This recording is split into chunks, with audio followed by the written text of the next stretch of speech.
ce moment, vous avez envie de travailler sur votre estime de vous? Est-ce que vous avez envie de prendre les choses peut-être un peu moins personnellement? Est-ce que vous avez envie de réussir à voir une situation pour ce qu'elle est et non pour ce qu'elle est, plus tout votre background émotionnel? J'imagine que oui, sinon vous n'écouteriez pas cet épisode. Et rassurez-vous, vous êtes dans une safe place parce que moi aussi, vraiment. Et pourtant, Dieu sait que j'ai travaillé durant des années chez ma psy, et d'ailleurs je recommence à la voir. J'arrive à observer mes patterns, j'arrive à comprendre, bah voilà, telle émotion, ça paraît logique que je ressente ça parce que, mais c'est pas pour ça que par moment, je me sens pas submergée par mes émotions. Et ça m'agace. Et surtout, je trouve que je continue d'avoir une piètre estime de moi. Alors la confiance en moi, je l'ai très fortement parce que la preuve, je fais plein de choses, je teste plein de nouveaux trucs. Et ça, c'est très lié au fait d'avoir confiance en soi. Donc c'est cool, je me dis, ben j'ai déjà un truc sur deux. Là où il faut que je travaille, c'est un peu plus l'estime de moi. Et ces temps-ci, j'ai découvert une méthode de dingue qui est en train de transformer mon rapport, aux événements en vraiment peu de temps. Donc je suis mais trop contente de vous raconter ce que j'ai appris et ce que je tente, je teste par moi-même. Pour vous dire, je l'ai envoyé à 3 potes, qui sont un peu dans le développement perso comme moi, mais tellement enthousiastes en mode: «Oh mon Dieu, faudrait que vous testiez et tout». J'ai découvert cette méthode sur TikTok, on s'étonnera, sur le compte, TikTok d'une Américaine qui s'appelle Catherine avec un K et qui est hypnothérapeute et qui explique comment est-ce qu'elle fonctionne en séance et qui dit: «Honnêtement, moi j'accompagne, c'est dans un cadre évidemment sécuritaire et cetera, mais si j'étais vous, je commencerais à le faire chez moi», et elle donne tout le protocole complet parce qu'elle dit: «De toute façon, moi, mes séances, elles sont complètes, donc j'ai pas besoin de enfin, je peux vous donner vraiment ce que je fais sans que ça perturbe un peu, l'équilibre, de ma patientèle». De toute façon, évidemment que les gens continueront de venir chez elle grâce à des tips comme elle a donné. Hem alors je vous préviens, ça demande de la rigueur parce qu'il faut le faire minimum 21 jours d'affilée. Moi, j'en suis rendue, je crois, au 17e ou 18e jour. J'ai eu 2 jours de pause, mais punaise, je vois les effets de malade et j'ai eu 2 cas concrets ces temps-ci que je vais vous raconter. Évidemment, moi, c'est, clairement, dans le domaine amoureux où souvent je sens que je commence à avoir un petit peu des pensées, négatives sur moi et à voir toujours les situations avec des lunettes, hem, colorées, je dirais, teintées de manque d'estime de moi. Voilà, je vais dire les choses comme ça. Et là, je me bluffe parce qu'en l'espace de 15 jours, j'ai eu 2 situations, très différentes, mais qui auraient pu vraiment titiller sur le sujet et pouah, mais la différence, les gars, avec la manière dont je réagis normalement, franchement, je suis trop fière de moi et je peux vous attester que ça fonctionne. Alors, quelle est cette méthode? Il faut que vous choisissiez un parent, peut-être que ça marche avec vos 2 parents. Bon, je vous le souhaite pas parce que ça voudrait dire que vous avez profondément manqué, de la part de vos 2 parents. Souvent, on a un parent, heu, avec lequel on a une comment dire? Une relation un peu plus compliquée que l'autre. Si vous avez écouté récemment mon hors-série en 3 épisodes sur mon père, bon bah, je vous apprends rien, il y a pas de spoiler alerte. Moi, c'est clairement mon père qui, heu, bah, m'a fait manquer de tout. Tout ce que j'aurais pu avoir comme expérience avec un papa en grandissant enfant, j'ai manqué avec lui.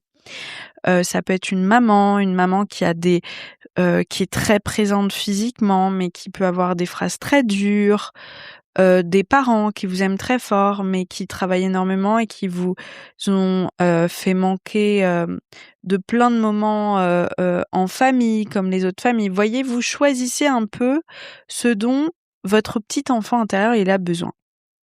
Et moi, ce que j'ai fait, je vous décris ce que j'ai fait et puis après vous l'adaptez. Ce qu'il faut, c'est vous fixer une fois par jour, vous le faites. Parfois, ça va durer 5 minutes. Parfois, vous sentirez que vous avez besoin de plus longtemps. Là-dessus, vous écoutez. Donc moi, je visualise mon père, je ferme les yeux, soit c'est à l'heure de la sieste, soit c'est le soir avant de me coucher. Les 3/4 du temps, je l'ai fait le soir avant de me coucher. Et je visualise une situation où il n'a pas été présent et je m'imagine, comme si c'était un souvenir, qu'il était le meilleur des papas. Et c'est hyper intéressant d'être instinctif là-dessus parce que spontanément, souvent, on se visualise à un âge, dans une situation particulière. Et alors là, vraiment en détail, on essaye de se créer un faux souvenir avec son parent. Les premières fois, vraiment, vous allez sentir que vous avez envie de pleurer, mais faites tomber les larmes, ça va vous faire du bien, ça va vous soulager. C'est hyper émouvant parce que c'est, en un sens, un peu le deuil, vous réalisez un peu plus concrètement parce que vous ouvrez la porte que vous avez manqué à cet instant précis et à la fois, vous êtes en train petit à petit de rassurer votre enfant intérieur. Donc c'est vraiment un mélange d'émotions. Moi, par exemple, je vous donne vraiment tout ce que j'ai fait comme ça va, j'espère pouvoir vous aider. Les premières fois, je visualisais que mon père juste me prenait dans les bras vers l'âge de 5-6 ans en me disant que je suis jolie, que c'est bien, qu'il est fier de moi. Voilà, j'avais juste besoin d'être dans ses bras. Et puis, petit à petit, je me suis dit: «Tiens, j'ai besoin de le visualiser faisant des actions qu'il n'aurait mais jamais fait», d'ailleurs qu'il n'a jamais fait de sa vie.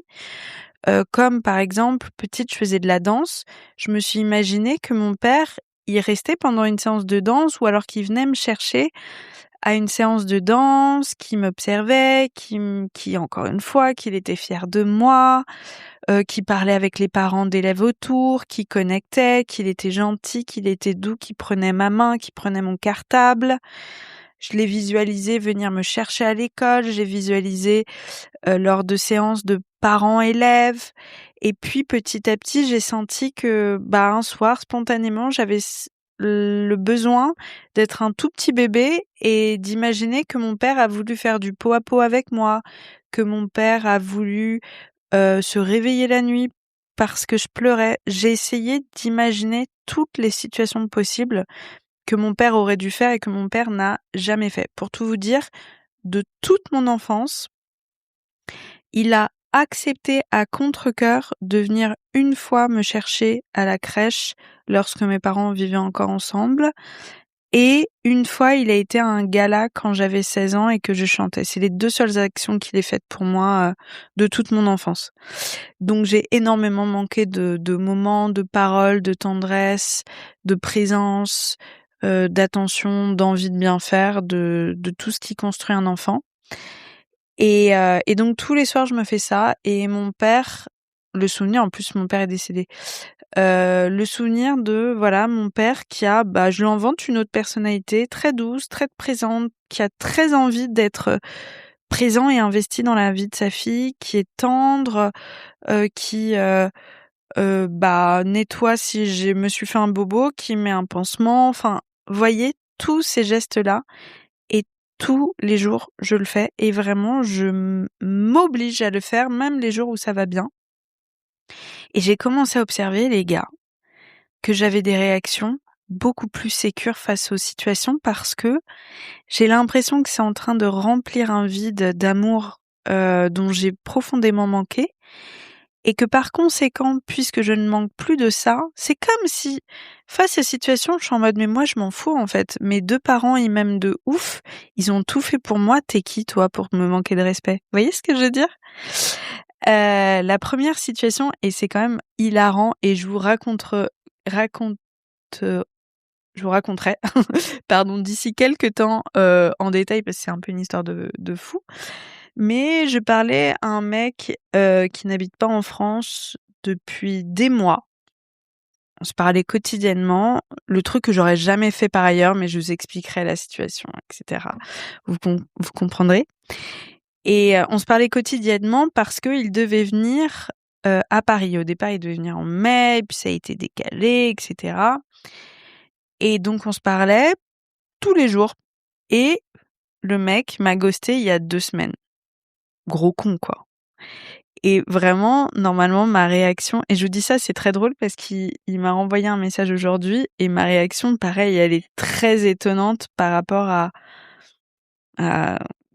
comment j'aurais été, avant ça. Bref, donc il me gosse il y a 2 semaines. C'est un mec qui a une vie hors norme, vraiment. Une vie hors norme qu'on ne peut même pas, qui n'existe même pas, chez des Français, pour vous dire. Enfin si, ça existe pour des Français, bah, voilà, pensez Kylian Mbappé, vous voyez? Ce niveau-là. Hem Et donc par le passé, de me faire ghoster comme ça, surtout après, bah, qu'on se soit appelé, qu'on se soit, voilà, raconté plein de choses et tout. Alors ça a été vraiment, j'ai ressenti comme un peu de violence parce que je trouve que c'est tellement bizarre comme comportement de ghoster. C'est tellement lunaire et inhumain mais par le passé, je me serais dit: c'est parce que je suis pas assez bien, mes seins, ils sont pas assez gros, j'ai des boutons, j'ai des rides». Enfin, j'aurais trouvé tous les moindres détails qui ne vont pas chez moi pour justifier le fait qu'il m'ait ghosté. J'aurais été en auto-flagellation et surtout en obsession, de la situation. C'est un peu la honte de vous dire ça, mais je le dis vraiment, écoutez, franchement, sans filtre et avec toute mon humilité pour vous dire que vraiment, ici, on est dans une zone où on juge pas. Il se trouve que quand il m'a ghosté, je me suis dit cette fois-ci: «Mais c'est vraiment un gros con, c'est vraiment une merde. Enfin désolée, mais qui ghost en fait? C'est vraiment un boulet». C'était peut-être que j'ai commencé avant il y a 15 jours parce que j'avais déjà commencé à faire ce travail-là pour que ça ait un impact. Donc j'ai dû commencer en fait, il y a plus de temps que ça. Mais tout ça pour vous dire que j'ai été hyper surprise de, heu, bah, ma réaction quoi, qui n'avait rien à voir avec ce que j'aurais eu précédemment. Et puis le trigger a été plus fort encore parce que ce mec-là, je l'ai rencontré à la base sur Raya. Et j'imagine que dans ma réaction, il y avait aussi le fait de me dire: «Bah, il est pas en France». C'était un peu une chimère et tout d'un coup, qu'est-ce que je vois les gars, il y a 2 jours, un truc comme ça?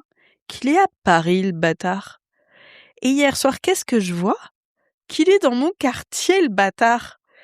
Alors là, j'étais vraiment en colère et je me suis laissé vivre ma colère. Je suis partie faire mon sport, j'ai mis ma grosse playlist de rap et je me suis dit: «Mais vraiment, c'est un gros con, et tout, mais c'est qui fait ça? Qui fait ça?» Mais à aucun moment je me suis dit: «Je suis pas assez bien» et cetera. Alors vraiment, une chose est sûre, le mec, c'est sûr qu'il chope plus belle que moi, plus jeune que moi, plus riche que moi, plus enfin, c'est sûr.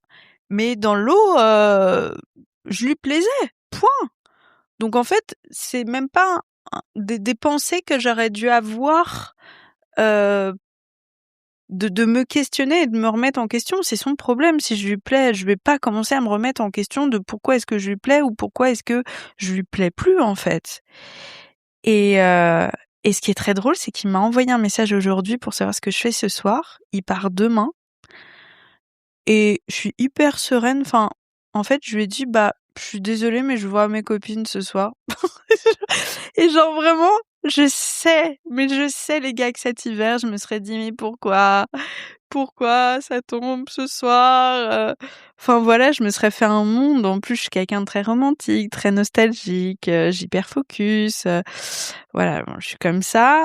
Heu, Là, je suis trop excitée par ma soirée de ce soir et je suis en mode: «Bah, tant pis en fait, enfin mec, tant pis, enfin t'avais mieux qu'à mieux t'organiser et puis si tu préféré d'autres meufs, à ma place, bah, j'espère que c'était sympa, mais en fait, moi, je vais pas te prioriser, quoi». Mais je suis fière de ma réaction, si vous saviez. Franchement, je suis trop, trop fière de moi. Et la deuxième réaction qui m'a fait me dire: «Oh waouh, intéressant», heu, je vous l'ai dit dans le dernier épisode, il y avait c'était trop drôle parce que pendant que j'enregistrais, il y avait mon petit américain qui était dans ma chambre en train de bosser sur son ordi et je suis allée dans le salon en lui disant: «Écoute, je vais pas te déranger, je vais faire l'épisode dans le salon». Il est au courant et m'a donné son accord. On a même enregistré un vocal ensemble à utiliser dans un futur hors-série parce qu'il nous est arrivé une histoire, mais hilarante et tellement cocasse et je lui ai demandé: «Écoute, de façon anonyme, est-ce que tu veux bien que je raconte ça?» Il m'a dit: «Mais bien sûr», enfin adorable quoi, vraiment, et c'était vraiment une trop jolie petite histoire. Pareil, j'ai matché avec lui, via Raya, il vient de Los Angeles, il est acteur et il me dit un soir il me dit: «Écoute, je viens la semaine prochaine, ça me ferait plaisir de t'inviter à dîner». Et moi, je fais rien à Paris en ce moment, mais j'ai dit: «Bon écoute, pourquoi pas, ça n'engage rien». Et il se trouve les gars qu'on a passé je vous raconte l'histoire parce que c'est trop mignon. On a passé une soirée digne d'une comédie romantique. C'était son anniversaire et c'était le 13 juillet et cette année, c'était le soir des feux d'artifice. Et déjà je le vois, je me dis: «Oh il est charmant». On est allé à l'Hôtel Amour et on a commencé à rire, mais fou rire sur fou rire, mais au point où je hurlais de rire et j'étais en mode: «Mais waouh, c'est dingue!» Et puis on parlait avec vachement de profondeur, courant de malade quoi, et qu'est-ce qu'on rigolait, qu'est-ce qu'on rigolait. J'avais pris des petites bougies en cachette, donc je lui ai souhaité son anniversaire. Hem, il y a eu 10 000 petits trucs trop drôles, durant, ce resto et puis ensuite, on a pris des vélos et on a commencé à rouler tout autour de Montmartre et puis on a vu les feux d'artifice et puis il devait repartir le lendemain et il m'a dit: «Écoute, initialement, je devais aller à Londres rejoindre des potes, mais est-ce j'ai une audition, tel jour, donc je suis obligée de repartir quoi qu'il arrive vendredi. Est-ce que ça te dit pas que je reste en fait toute la semaine?» On était le lundi soir. Je lui dis: «Let's go», et on a passé toute la semaine. On bossait la journée ensemble, on allait se faire des petits restos le soir et vraiment mais on se faisait des tunnels de fou rire qui duraient 4-5 minutes. C'était incroyable.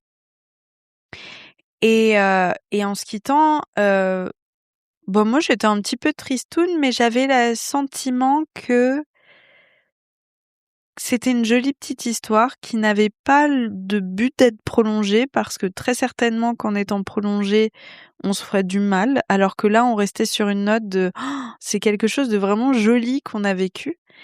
Et voilà comment est-ce qu'on s'est quitté avec lui qui m'a envoyé un message adorable en disant Such a beautiful time.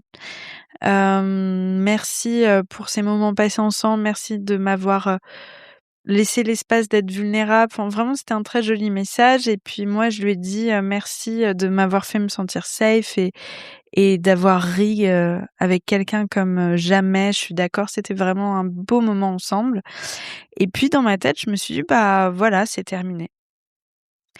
Et j'appelle une copine et puis je lui raconte et elle me dit, «Mais meuf, tu fais rien en août, si tous les 2 vous fermez la porte, bah, évidemment que c'est terminé. Pourquoi tu lui proposerais pas, si tu as envie d'aller le voir en août parce que tu fais rien, propose-lui».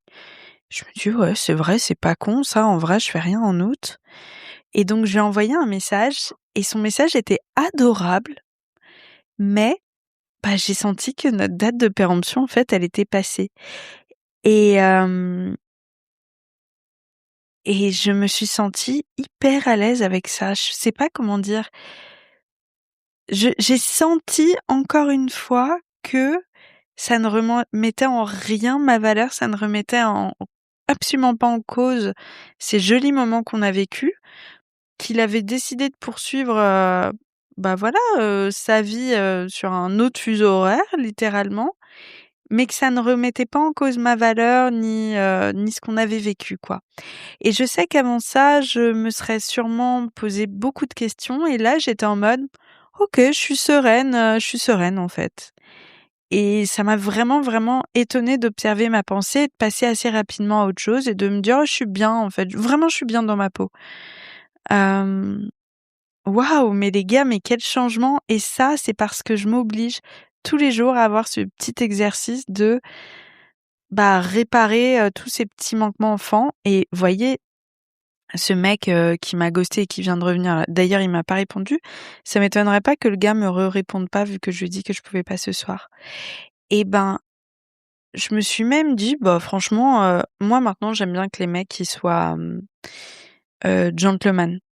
Qu'on choisisse un resto, qu'on m'invite au resto, voyez, parfois il y a des mecs qui me font des petits cadeaux, j'avais eu un petit, paquet de thé, un autre qui m'a gentiment envoyé un taxi, Bah, en ce moment, honnêtement, je vois pas pourquoi, je dirais OK à un gars qui me contacte au dernier moment et bah, non, tant pis pour lui, en fait.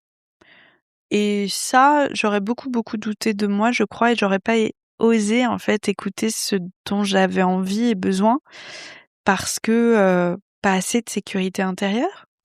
Et là, je suis bien et je trouve que c'est trop cool. Alors cette histoire, de ce gars international, je vous raconterai un jour. Je vous raconterai. Évidemment en gardant absolument son anonymat parce que ça c'est quelque chose auquel je tiens très fortement, mais c'est plutôt les circonstances qui sont quand même rigolotes. Et puis voilà. Et puis cet américain et ben, il est tout adorable, je lui souhaite le meilleur. Hem, voilà. J'espère que vous allez faire cette méthode. Je vous fais un gros, gros bisou et puis dimanche, dans le FaceTime avec ta Paulette, on parlera d'un autre sujet, une conversation que j'ai eue récemment avec une amie que je trouve hyper intéressante. Pourquoi est-ce que rentrer chez ses parents, ça trigger en nous l'adolescente ou l'adolescent endormi? C'est un gros sujet, je pense que c'est intéressant aussi. Donc voilà, je vous fais des bisous, prenez soin de vous.